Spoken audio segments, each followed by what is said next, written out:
আসসালামু আলাইকুম এভরিওয়ান। মায়ের মৃত্যু গল্পের 5 নম্বর পর্ব। তো চলো বেশি কথা না বলে গল্প শুরু করা যাক।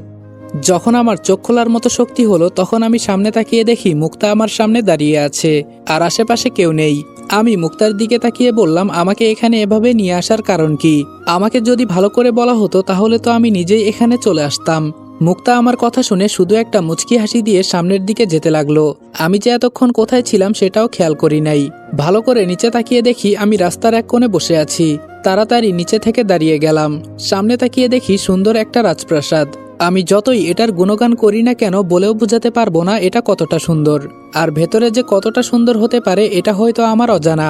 তবে বাহিরটা যেহেতু এত সুন্দর, ভেতরটা কতটা না সুন্দর হতে পারে। আমার মন চাইছে এই বাসার ভেতর থেকে একবার ঘুরে আসি। এই বাসাটা দেখে মনের ভেতরে কেমন যেন একটা লোভ লেগে গেল। মনে হচ্ছে যেন আমাকে কোনো এক অজানা মায়া কাছে টানছে। হঠাৎ করে কয়েকজন ছেলে তাদের গায়ে কালো অন্য ডিজাইনের পোশাক পরা। তবে এরা যে কারা এটা আমি বলতে পারছি না। হঠাৎ করে ছেলেগুলো আমার কাছে এসে আমাকে একটা আইডি কার্ড দিয়ে বলল, আজকে থেকে তুমি এই বাসার চাকর, আসো আমাদের সাথে। মনে মনে বললাম, তাহলে আমাকে কি এই বাসায় পাঠানো হয়েছে? মানুষ তো এমনি আর এই বাসায় কাজ করতে চাইতো না। এত সুন্দর একটা বাসা। ভেতরে যেতেই আমাকে একজন প্রশ্ন করলো, তোমার নাম রনি তাই না? যে ছেলেটা আমাকে প্রশ্ন করেছে তার সামনে একটা কম্পিউটার আর চোখে ইয়া বড় একটা চশমা। আমিও ভদ্রভাবে উত্তর দিলাম, জি আমার নাম রনি। এইটুকু বলতেই ছেলেটা বলল, সামনে যাও, স্যার হয়তো তোমার জন্য অপেক্ষা করছে। আমিও তার মতো সামনে চলে গেলাম। হঠাৎ করে মনে হলো এই বাসাটাকে তো ভালো করে দেখাই হয় নাই। তাই বাসার চারপাশে একবার চোখ বুঝিয়ে বুঝতে পারলাম একটা মানুষের কত টাকা থাকলে এই বাসা বানানো সম্ভব। মনে হয় যত টাকা ছিল এই বাসার মালিক সব টাকা তিনি এই বাসাটা বানাতেই খরচ করেছেন। দেখে তো এটাই মনে হচ্ছে। হঠাৎ একটা আওয়াজ আসলো, কি দেখছো এভাবে তাকিয়ে? সামনে তাকিয়ে দেখি আমাকে যে কিনতে গিয়েছিল তিনি, আর যাকে নাকি এখানকার সবাই রাজা বলে ডাকে। সত্যি তিনি একদম রাজার মতোই সবকিছু ধারণ করে বসে আছে। এবার আমি মাথা নিচু করে বললাম, আসসালামু আলাইকুম স্যার। আমার উত্তর দিয়ে তিনি বললেন, তোমাকে এখানে কি জন্য আনা হয়েছে তুমি তো তা ভালো করেই জানো নাকি? আমি নম্র ভদ্রভাবে উত্তর দিয়ে বললাম, জি স্যার, আমাকে এখানে নিয়ে আসা হয়েছে চাকর বলে, আর আপনি আজকে থেকে যা কিছু বলবেন আমিও তাই করব। এবার আমার কথা শুনে তিনি হেসে বলল, এখানে এক একটা কাজ করার জন্য একজন করে মানুষ বরাদ্দ থাকে। তোমার কাজ শুধু একটাই, আমার মেয়ের জন্য সকাল বিকাল এবং রাতে 3 বেলা শুধু তোমার কফি নিয়ে যেতে হবে। তোমার কাজ এতটুকুই। সারাদিন বাসার ভেতরে কি করবে না করবে সেটা তোমার ইচ্ছে। এই বাসার প্রতিটা কোনায় কোনায় সিসিটিভি ক্যামেরা লাগানো আছে। শুধু এইটুকু মনে রাখবে, যখন আমার মেয়ের কফি নিয়ে যাবে ভুলেও তুমি তার দিকে চোখ তুলে তাকাবে না। যদি অনুমতি ছাড়া দেখার চেষ্টা করো তাহলে পরবর্তীতে তোমার চোখ নষ্ট করে দেওয়া হবে, নয়তো তোমাকে মেরে ফেলা হবে। আমি কি বললাম বুঝলে তো? মনে মনে বললাম, এটা আবার কেমন ধরনের শর্ত? আমাকে কি মারার প্ল্যান করছে নাকি সবাই মিলে? এটাই তো বুঝতে পারছি না। যাকে এক নজর দেখার জন্য সবাই নাকি পাগল, আর আমি তাদের বাসায় কাজ করে তাকেই বরং দেখতে পারবো না। এটা কোনো কথা? আচ্ছা, সে পরে দেখা যাবে, আগে রাজি হয়েই দেখি না। স্যার বলল, কি হলো, এত কি চিন্তা করো? নাকি তুমি এই কাজ করতে রাজি না? রাজি না হলে বলো, অন্য কাজ দেই তোমাকে। আমি তাড়াতাড়ি বলে উঠলাম, আমি রাজি স্যার। স্যার বলল, গুড। আমি যা কিছু বললাম সব অক্ষরে অক্ষরে মনে রাখবে। আর তোমার মাসিক বেতন হলো 30,000 প্লাস। যদি সবকিছু ঠিকঠাক মতো করো তাহলে সামনে মাসে আরো 10,000 করা হবে, তবে সেটা তোমার উপর। এবার আমার খুশি দেখে কে, সামান্য একটা কাজ পেলাম, তাও এত টাকা বেতন। যাক, যা হয়েছে ভালোই হয়েছে। কিন্তু পরবর্তীতে মুক্তার বাবার কথা মনে করে আমার মন আবার খারাপ হয়ে গেল। যে আমার জন্য এত কিছু করেছে তার সাথে আমি বেইমানি করব? এটা কি করে হতে পারে?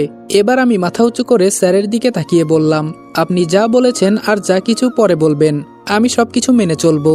যদি আমি ভুল রাস্তায় চলি অথবা উল্টাপাল্টা কিছু করি তাহলে আপনি আমাকে সবার সামনে ঘাড় ধাক্কা দিয়ে বের করে দিবেন।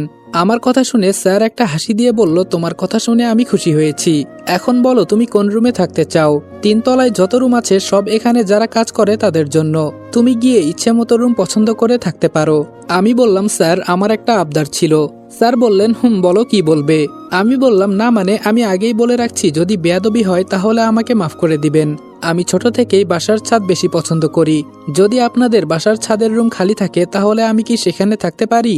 মনে হয় আমি এই কথাটা বলেছি দেখে অপরাধ করে ফেলেছি। এই বাসার প্রত্যেকটা মানুষ আমার দিকে বড় বড় চোখে তাকিয়ে আছে। একজন তো ভয় পেয়ে আমার পাশে থেকে অন্য পাশে চলে গেল। আমার তো মাথায় ঢুকছে না আমি কি এমন বলে ফেলেছি। হঠাৎ দেখি মুক্তা সিঁড়ি দিয়ে নিচে নামছে আর আমাকে ইশারা করে বলছে যেন আমি ছাদের রুমে না যাই। ধুর, সবাই এমন করে আমার দিকে কেন তাকিয়ে আছে? এতক্ষণ তো সবকিছু নীরব ছিল, বুঝলাম না কিছুই। হঠাৎ করে সবাই আমার দিকে এমন করে তাকালো কেন? এবার স্যারের দিকে তাকিয়ে দেখি তিনিও আমার দিকে কেমন যেন একটা অন্যরকম দৃষ্টিতে তাকিয়ে আছে। মুক্তা এবার স্যারের সামনে দাঁড়িয়ে বলল, চাচা, এই ছেলেটা হয়তো বুঝতে পারে নাই কিছু, নতুন মানুষ তো, তাই হয়তো এত কিছু জানে না। আর তুমি আজকে থেকে 3 তলায় 50 নাম্বার রুমে থাকবে। আমি কি বললাম মনে থাকবে তো? যে আমি কোনো কিছু বলতে যাব তখনই স্যার বলল, তুমি কি সত্যি ছাদের রুমে থাকতে চাও? আমি এবার মুক্তার দিকে তাকালাম। ও আমাকে ইশারা করে বারবার শুধু না করছে। বুঝলাম না উপরের ছাদের রুমে কি এমন আছে।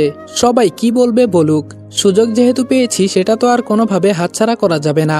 এবার আমি বললাম, জি, আমি উপরের ছাদের রুমে থাকতে রাজি আছি। এবার মুক্তার মুখটা ভয়ে কেমন জানি হয়ে যাচ্ছে। মুক্তার কপাল থেকে ঘামের ফোঁটা ফোঁটা জল পড়ছে।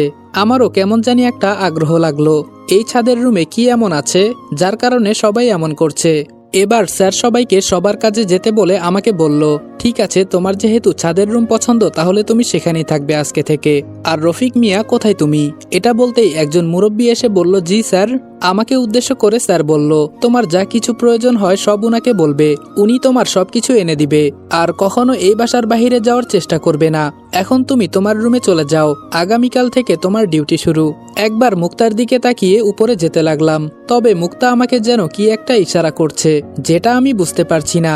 যেই সিঁড়ি বেয়ে উপরে উঠতে যাব তখন পেছন থেকে স্যার বলল, অনেকদিন ধরে এই রুমে কেউ থাকে না, তুমি আগে রুমটাকে ভালো করে পরিষ্কার করে নিও, কেমন? আমি শুধু মাথা ঝাঁকিয়ে বললাম, ঠিক আছে। হঠাৎ মোবাইলে আরেকটা মেসেজ আসলো, খুব সুন্দর করে লেখা আছে, তোমাকে অনেক কষ্ট করে আমি বাঁচিয়েছিলাম, কিন্তু তুমি নিজের মরণ নিজেই ডেকে আনলে।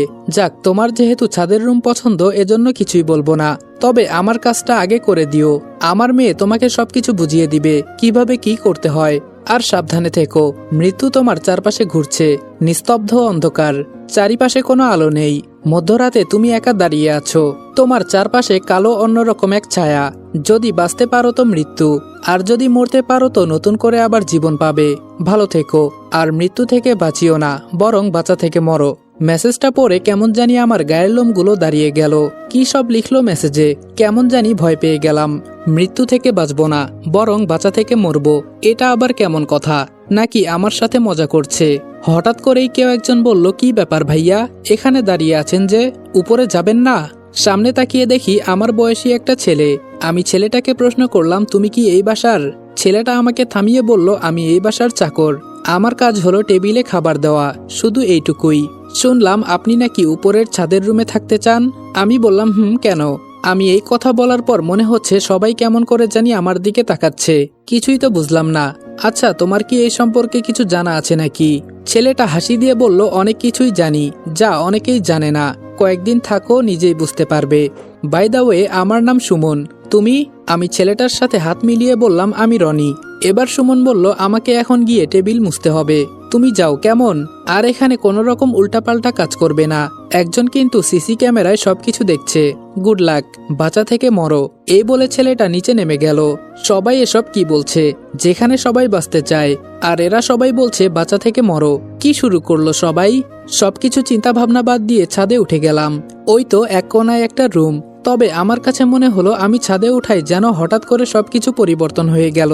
আমার মনে হলো এখানে কিছু একটা ছিল এতক্ষণ, কিন্তু আমি আসাতে চলে গেল। কিন্তু কোথায় গেল? ধুর, আমিও না কি সব উল্টাপাল্টা চিন্তা করছি। তবে উপরে আকাশটা একদমই পরিষ্কার, মনে হচ্ছে যেন এই উপরের আকাশটা আমি এর আগে কখনো দেখি নাই।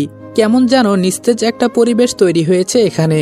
ভাবলাম আগে রুমটা পরিষ্কার করে ওই মুরব্বী চাচাকে দিয়ে আমার যা কিছু প্রয়োজন আছে তা আনিয়ে নিব। যত সামনে যাচ্ছি ততই যেন আমাকে কে জানি বলছে, এখানে তুমি যাবে না, খুব বিপদ হবে, তুমি আটকে যাবে এখানে। মনে হচ্ছে যেন আজকাল আমি কানেও ভুলভাল শুনি। যেই রুমের দরজা ধাক্কা দিব তখনই কেমন যেন জোরে একটা আওয়াজ এলো। আমি সেদিকে খেয়াল না করে দরজা খুলে দিলাম, আর তখনই কেমন যেন গরম একটা আবহাওয়া বয়ে গেল। মনে হলো যেন কিছুক্ষণের জন্য আমার শরীর জ্বলে যাচ্ছে, এতটা পরিমাণ গরম আবহাওয়া। মুহূর্তের ভেতরে সবকিছু অন্ধকার হয়ে গেল। তাড়াতাড়ি রুম থেকে বের হয়ে ছাদে দাঁড়িয়ে দেখি আশেপাশে সবকিছু এমন অন্ধকার হয়ে গেছে, সামনের কিছুই দেখা যাচ্ছে না।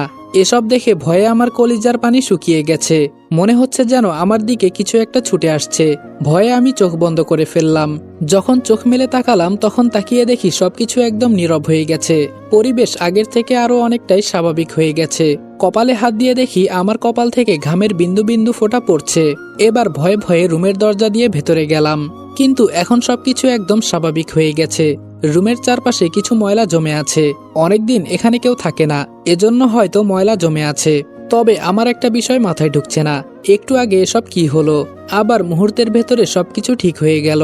এটা আবার কি হচ্ছে আমার সাথে? ধুর, এসব ফালতু চিন্তা ভাবনা বাদ দিয়ে রুমটা পরিষ্কার করে নেই। যা হওয়ার তা তো হয়েই গেছে। বিশেষ করে আমার ছাদের রুম এজন্য পছন্দ, কারণ যখন ইচ্ছা তখন ছাদে যাওয়া যাবে। মন খারাপ হলে নিচে তাকিয়ে থাকলে আস্তে আস্তে সব ঠিক হয়ে যায়। এজন্য আমার ছাদের রুম বেশি একটা পছন্দ। অনেকক্ষণ হলো রুমটা সম্পূর্ণভাবে পরিষ্কার করলাম, কিন্তু রুমে একপাশে যে একটা বই পড়ে আছে সেটাও আমার নজরে পড়ে নাই। বইটা হাতে নিয়ে গুছিয়ে রেখে দিলাম, সময় হলে দেখব। হঠাৎ বাহির থেকে কে জানি ডেকে বলল, বাবা তুমি কি ভেতরে আছো নাকি কোথাও গেছো? আমি রুম থেকে বের হয়ে দেখি স্যার যাকে বলেছিল যদি আমার কিছু লাগে তাকে বললেই এনে দিবে, তিনি দাঁড়িয়ে আছে। কিন্তু তিনি ভয়ে কেমন জানি কাঁপাকাঁপি করছে। আমি বুঝলাম না এমন করছে কেন। আমি এবার বললাম, কি ব্যাপার চাচা মিয়া, আপনি এভাবে কাঁপছেন কেন? আমার কথা শুনে তিনি রেগে উত্তর দিল, তোমার কি কি লাগবে আমাকে তাই বলো, আমার এত সময় নেই এখানে দাঁড়িয়ে থাকার। কি জানি ভাইকে এই লোক কেমন যেন অভদ্রভাবে আমার সাথে আচরণ করছে। তাই আর কথা না বাড়িয়ে সংক্ষিপ্তভাবে আমার যা কিছু লাগে সুন্দর করে বুঝিয়ে দিলাম। তিনি আমার কথা শুনে বলল, আজকের ভেতরে সবকিছু পেয়ে যাবে, চিন্তা করো না, এখন আমি আসি। এই বলে তিনি এক মুহূর্তও দাঁড়ায় নাই, চোখের পলক পড়ার আগেই চলে গেল। হঠাৎ বিল্ডিং এর কোনায় নজর পড়ল, তাকিয়ে দেখি ছোট্ট একটা সিসি ক্যামেরা। হয়তো আমার উপর নজরদারি করার জন্য এটা লাগিয়েছে। আমি চুপচাপ রুমের ভেতরে চলে গেলাম। অনেকক্ষণ পর আমার বলা সবকিছু নিয়ে আসলো, কিন্তু এখানে একটা জিনিস কি, আমাকে নিচে যেতে হয় না খাবার খাওয়ার জন্য। একটা মহিলা এসে আমাকে খাবার দিয়ে যায়, তবে তিনি রুমের ভেতরে ঢুকে না, বাহির থেকেই দিয়ে যায়। আরে আমার কি, আমি কেন এসব চিন্তা করে নিজের সময় নষ্ট করছি? রাতে এক ঘুম দিলাম, একেবারে সকালে আমার ঘুম ভাঙলো। তাড়াতাড়ি রেডি হয়ে নিচে চলে গেলাম। নিচে যেতেই এই বাসায় যারা কাজ করে সবাই কেমন যেন অদ্ভুত দৃষ্টিতে আমার দিকে তাকিয়ে আছে। কাজের ছেলে সুমন বলল, তাহলে আপনি মিয়া বেঁচে আছেন? আমি হাসি দিয়ে বললাম, কেন, তুমি কি চাইতে আমি মারা যাই? ছেলেটা আমার কথা শুনে একটা হাসি দিয়ে বলল, আরে না, কি যে বলেন, এখন 2 তলায় 1 নম্বর রুমে গিয়ে একটা পোশাক পরে আসো, এটাই আমাদের এখানকার ড্রেস। তুমি উপরে গেলেই ড্রেস দিয়ে দিবে। আর ম্যাডাম কিন্তু 10টায় ঘুম থেকে উঠে, সেই পর্যন্ত তোমাকে কফির মগ হাতে নিয়ে দাঁড়িয়ে থাকতে হবে। ম্যাম দরজা খুলে কফি না পেলে সবকিছু শেষ করে ফেলবে, এখন জলদি করো। আমি আর না দাঁড়িয়ে উপরের রুমে চলে গেলাম, গিয়ে ড্রেসটা পরে নিলাম। নিচে গিয়ে কফির মগটা হাতে নিয়ে ম্যামের রুমের সামনে চলে গেলাম। দরজার কাছে গিয়ে মাথা নিচু করে দাঁড়িয়ে আছি। যদি দেখে যে আমি মাথা উঁচু করে দাঁড়িয়ে আছি তাহলে আজকে আমি শেষ। আবার আজকে প্রথম দিন। হঠাৎ দেখি আমার পাশ দিয়ে স্যার গেল। তিনি আমাকে দেখে মুচকি একটা হাসি দিয়ে বলল, গুড, প্রথম দিনেই ভালো কাজ করছো। তোমার কাজ দেখে আমার খুব ভালো লাগলো। সেই সাথে তুমি আমার প্রতিটা কথাই মেনে চলছো, অবশ্যই পারবে তুমি। এই বলে তিনিও সামনে চলে গেলেন। 8টা থেকে যে দাঁড়িয়ে আছি, এখন বাজে 10টার কাছাকাছি, তাও দরজা খুলছে না। এত জমিদারি আমি আমার বাপ জন্মেও দেখি নাই। অবশ্য বিশ্বসুন্দরী বলে কথা, জমিদারি তো থাকবেই। কিন্তু এইদিকে যে কফি ঠান্ডা হয়ে পানি হয়ে গেছে, এটা কি চেঞ্জ করে আনবো নাকি এভাবেই থাকবে? ধুর, আমার কি, আমাকে যা বলা হয়েছে আমি তাই করি। যদি বেশি কিছু বলে আমি বলবো আমাকে এত কিছু বলে নাই। হঠাৎ দরজা খোলার আওয়াজ শুনলাম। এবার আমি খুব সুন্দরভাবে দাঁড়িয়ে মাথা একেবারে নিচু করে কফির মগটা সামনে ধরলাম। শুধু দরজা খোলার শব্দ শুনলাম, তবে এখনো আমার হাত থেকে কফির মগটা নিচ্ছে না। কি বলবো ভাই, মেয়েটার শরীর থেকে এমন একটা সুগন্ধি আসছে যেটা আমি আজ পর্যন্ত কারো শরীর থেকে পাই নাই। আমার মনেও হয় না কেউ আজকে পর্যন্ত এইরকম সুঘ্রাণ বানাতে পেরেছে। এত মিষ্টি মাতাল করা একটা ঘ্রাণ আসছে মেয়েটার শরীর থেকে, মনে হচ্ছে যেন এই ঘ্রাণ আমাকে পাগল করে দিবে। কিছুক্ষণের জন্য আমি বোধহয় জ্ঞান হারিয়ে ফেললাম। মেয়েটা আমার হাত থেকে কফির মগটা নিতেই আমার হুঁশ ফিরল। তাড়াতাড়ি নিজেকে ঠিক রেখে রুমের সামনে থেকে সরে গেলাম, আর মেয়েটাও দরজা বন্ধ করে দিল। যেই মেয়েটাকে না দেখেই আমার অবস্থা এতটা পরিমাণে খারাপ হয়ে গেল, তাকে যদি একবার দেখি তাহলে আমি কি নিজেকে ঠিক রাখতে পারবো? না জানি কতটা সুন্দর হবে এই মেয়ে। আচ্ছা, মেয়েটার চুল তো অনেক বড় হবে তাই না? আমার আবার বড় চুলওয়ালি মেয়ে খুব পছন্দ। আচ্ছা, আমি কি ওকে একবার দেখতে পারবো নাকি পারবো না? হ্যাঁ, অবশ্যই পারবো, তবে আমাকে আগে সেই পথে যেতে হবে। আস্তে আস্তে হেঁটে নিচে যেতেই স্যার আমার সামনে দাঁড়িয়ে বলল, আমি জানি তুমি পারবে। আমার তোমার উপর সম্পূর্ণ বিশ্বাস ছিল। যদি এভাবেই থাকতে পারো তাহলে আমি তোমাকে অবশ্যই অনেক বড় একটা সারপ্রাইজ দিব। তোমার এই কাজ অনেকেই নিয়েছিল, কিন্তু আজকে পর্যন্ত কেউ বাঁচতে পারে নাই। থাক, আস্তে আস্তে সব বুঝতে পারবে। তোমার কাজ শুধু 3 বেলা আমার মেয়েকে কফি দেওয়া, আর কিছু না। এখন চাইলে তুমি যা ইচ্ছা তাই করতে পারো, তবে মনে রেখো রুমের বাহিরে কখনো যাওয়ার চেষ্টা করবে না। এখন যাও, বাসাটা ঘুরে দেখো, আমার কিছু কাজ আছে। এই বলে তিনিও চলে গেলেন। আমি বাসার আশেপাশে সবকিছু ঘুরে ঘুরে দেখছি। হঠাৎ একটা মেয়ে এসে বলল, ভাইয়া আপনি কি ম্যামকে কফি দেন? আমি মাথা ঝাঁকি দিয়ে বললাম, তুমি কে? তোমাকে তো চিনলাম না। মেয়েটা এবার আমার দিকে তাকিয়ে বলল, আমি এখানকার রান্না বান্না করি। তবে আপনি কিন্তু। এই মুহূর্তে সুমন এসে বলল, আরে রনি ভাই আপনি, চলেন সামনে যাই। মেয়েটা সুমনকে দেখে মুখটা কেমন করে চলে গেল। আমি সুমনের সাথে হাঁটতে হাঁটতে সামনে যেতে লাগলাম। হঠাৎ সুমন আমাকে প্রশ্ন করলো, আপনি যে বেঁচে আসবেন আমি কখনো এটা আশা করি নাই। রাতভর আমি আপনার জন্য অনেক চিন্তা করেছি, যেন আপনি বেঁচে থাকেন। যাক, অবশেষে আপনি বেঁচে গেলেন, এজন্য আমি খুব খুশি হয়েছি। আমি জায়গায় দাঁড়িয়ে সুমনকে প্রশ্ন করলাম, যখন ছাদের রুমে দরজা খুললাম তখন সবকিছু যেন কেমন হয়ে গেল। মনে হলো যেন কেউ আমার আশেপাশে আছে। আবার তুমি বলছো আমি বেঁচে আছি। আমাকে দেখে সবাই কেমন জানি আর চোখে তাকিয়ে আছে। বিষয়টা কি বলো তো? সুমন এবার হাসি দিয়ে বলল, আমি আপনাকে সবকিছুই বলতাম, কিন্তু সেই সময় এখনো আসে নাই। বলবো কোনো একদিন, যদি আপনি সেই পর্যন্ত বেঁচে থাকেন। আচ্ছা, এখন এসব বাদ দেন। এখন বলেন কি জন্য এখানে আসতে গেলেন? আমি বললাম, কেন, আমাকে টাকা দেওয়া হবে বেশি। তাছাড়া এটা বিশ্বসুন্দরীর বাড়ি, এখানে থাকা তো আমার ভাগ্যের ব্যাপার। আমার কথা শুনে সুমন কেমন জানি চোখের পানি ছেড়ে মায়াবী দৃষ্টিতে আমার দিকে তাকিয়ে থাকলো। চোখের পানি মুছে বলল, আমাকে এখন যেতে হবে। আর সবকিছু সবাইকে বলতে নেই, কিছু কিছু কথা গোপন রাখতে হয়। আর সবকিছু আপনি ধীরে ধীরে জানতে পারবেন। 10 বছর থেকে আজকে পর্যন্ত বাহিরের আলো বাতাস দেখি নাই। সুমন আমাকে ক্যামেরায় ইশারা করে দেখিয়ে বলল, সবকিছু বলতে চাইলেও একটা বাধা আছে। আসি, ভালো থাকবেন, আমাদের তো দেখা হবেই সব সময়। এই বলে ছেলেটা চলে গেল। আমি দাঁড়িয়ে দাঁড়িয়ে চিন্তা করছি, সুমন কেমন যেন রহস্যময় কথাবার্তা বলছে। আবার বলছে ও নাকি 10 বছর ধরে বাহিরের আলো বাতাস দেখতে পারে না। আসলে এই বাসায় কি আছে, আর কেন সবাই এমন অদ্ভুত আচরণ করে আমাকে দেখে? সবকিছু আমাকে খুঁজে বের করতে হবে। রাত পর্যন্ত ঠিকমতো ডিউটি করে ছাদের রুমে চলে গেলাম, কিন্তু আজকে 1 সেকেন্ডের জন্য মুক্তাকে দেখি নাই। ও কোথায় থাকে সারাদিন এটাই তো বুঝতে পারছি না। ঘড়ির দিকে তাকিয়ে দেখি এখন বাজে রাত প্রায় 10টা। ছাদের এক কোনায় দাঁড়িয়ে নিচে তাকিয়ে আছি। এই বাসার আশেপাশে কোনো ঘরবাড়ি এমনকি কোনো আলো হয়তো নেই। সবকিছু কেমন যেন অন্ধকার। আমার কাছে এই বাসাটা রহস্যময় মনে হয়। হঠাৎ কেউ বলে উঠল, কি মিস্টার রনি? পেছনে তাকিয়ে দেখি মুক্তা চলে আসছে। মুক্তার দিকে তাকিয়ে বললাম, আরে মুক্তা তুমি? মুক্তা হাসি দিয়ে বলল, আমি। তো বলো কেমন কাজ কাম করলে আজকে? আমি বললাম, এই তো ভালোই, কিন্তু আজকে সারাদিন তোমাকে যে দেখি নাই। মুক্তা হাসি দিয়ে বলল, দেখবে কিভাবে, আমি এক জায়গায় একটা কাজে গিয়েছিলাম। আমি বললাম, বুঝলাম। তা এত রাতে তুমি ছাদে আসলে যে? মুক্তা বলল, আমি জানতাম তুমি এই সময়ে ছাদে থাকবে, তাই এখানে আসলাম।